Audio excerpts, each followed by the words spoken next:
If you're in perimenopause or menopause and you keep waking up at 2 or 3 a.m. and you feel exhausted all day but are wide awake at night, your phone may be part of the problem. And it's not just because scrolling is distracting. Scrolling at night can actually trigger menopause insomnia by confusing your hypothalamus, suppressing melatonin, raising cortisol, and keeping your nervous system in alert mode when your body should be moving into deep repair. So today I'm going to show you why scrolling at night can make menopause insomnia worse and what it does to your hormones and what you can do instead to finally help yourself and your body sleep again.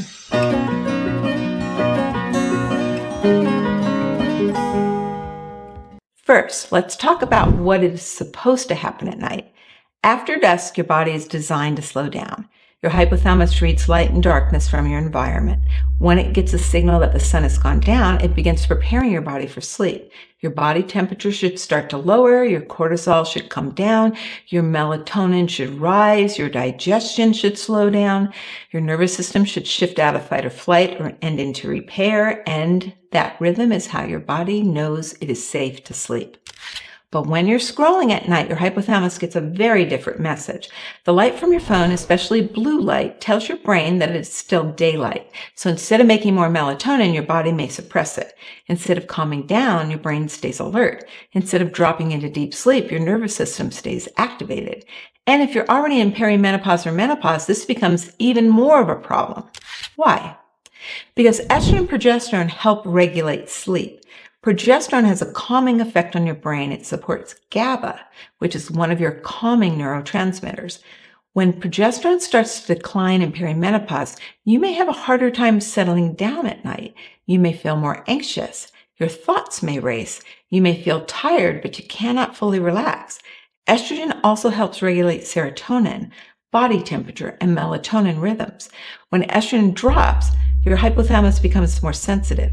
That means small triggers that never bothered you before, like scrolling in bed, staying up too late, or watching a bright screen, can suddenly create a much bigger reaction. So if you used to scroll at night and still sleep fine, but now you're in midlife and waking up at 3 a.m., that is not random. It's your hormone foundation has changed. Your hypothalamus is more easily disrupted, and your phone may be telling your body to stay awake. Now let's talk about cortisol. Cortisol is your stress hormone. It's supposed to be higher in the morning to help you wake up and lower at night so melatonin can rise. But scrolling at night can raise cortisol in several ways. Number one, the light itself keeps your brain alert. Number two, the content can trigger stress. You may see emails, messages, bad news, arguments, health information, work updates, or social media posts that make you compare your life to someone else's. Your body does not always know the difference between real danger and emotional stress. So your hypothalamus may read that scrolling as a threat. Then it tells your adrenal glands to release cortisol. And when cortisol rises at night, melatonin drops. That is when you may feel wide awake even though you were exhausted an hour earlier. Or you may fall asleep but wake up around 2 to 3 a.m. with your mind racing. That early morning waking is often a cortisol rhythm problem. Your body should still be in deep sleep, but instead your stress response starts turning back on too soon. Now, let's add menopause to that. During menopause, your hypothalamus is already working harder to regulate temperature, mood, metabolism, blood sugar, and sleep because your sex hormones are declining. And that is why menopause insomnia is so common. And it's also why nighttime scrolling is even more disruptive. Your body may already be struggling to make enough melatonin. You may already be more sensitive to heat. You may already be more prone to night sweats. You may already be dealing with blood sugar swings. You may already be waking up to urinate. Then scrolling adds another signal of stress and light at the exact time your hypothalamus needs darkness and calm. So what does that look like in real life? Well, you go to bed tired. You tell yourself you're just going to scroll for 5 minutes. Then 20 or 30 minutes go by, your hypothalamus sees light, your emotions react to what you're reading, your dopamine system gets stimulated by the constant novelty, your cortisol may rise, your melatonin gets suppressed, your body temperature may not drop the way it should. Then you put your phone down and wonder why you cannot sleep. Or you do fall asleep, but your sleep is lighter. Then at 3 a.m. you wake up, you check the time, you grab your phone again, and now your hypothalamus gets another blast of light and stimulation in the middle of the night. That can train your brain to stay awake at the same time again and again. So what can you do? Number one, create a screen sunset. Just like the sun sets outside, your screens need to set too. Try to be off your phone at least 1 hour before bed. If that feels impossible, start with 30 minutes. The goal is not perfection. The goal is to give your hypothalamus a clear signal that the day is ending. Number 2, dim your lights after dusk. Bright overhead light can confuse your hypothalamus.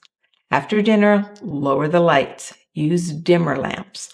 Avoid bright bathroom lights right before bed. Your brain needs darkness to make melatonin. Number 3, replace scrolling with a calming ritual.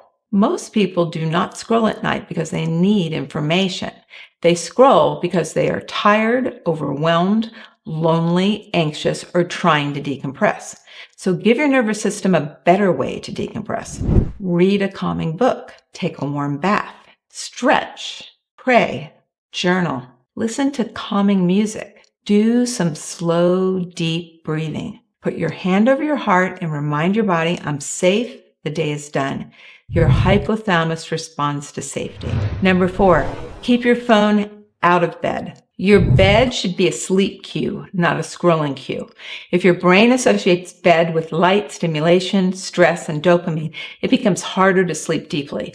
Charge your phone across the room, use a real alarm clock if you need one, and if you wake up in the middle of the night, do not check your phone. Even checking the time can make your brain more alert. Number 5, support your blood sugar before bed. If you wake up around 3 a.m., it may not only be light and cortisol, it may also be blood sugar. When blood sugar drops too low overnight, your hypothalamus signals your adrenal glands to release cortisol to bring blood sugar back up. That cortisol spike can wake you. So avoid sugar, alcohol, and starchy carbs after dark. Eat dinner earlier. Make sure that dinner has protein, healthy fat, and low glycemic vegetables, and try to finish eating at least 3 hours before bed. Number 6, support your hypothalamus. This is the part that most people miss. Menopause insomnia is not just a sleep problem. It is a hypothalamus rhythm problem. Your hypothalamus controls your sleep-wake cycle, your body temperature, cortisol rhythm, hunger, blood sugar, mood, and hormone communication. When your hypothalamus is stressed, your whole sleep system becomes unstable. And that is why one night of scrolling can create a bigger reaction in menopause than it did when you were younger. Your body is asking for rhythm. Light in the morning, darkness at night, stable blood sugar, calm evenings, earlier dinner, less stimulation, more safety.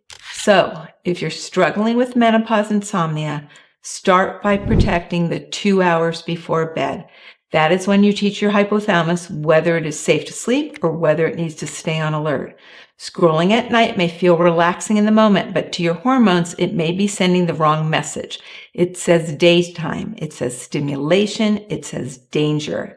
It says stay awake. Darkness says repair. Calm says safety. Rhythm says sleep.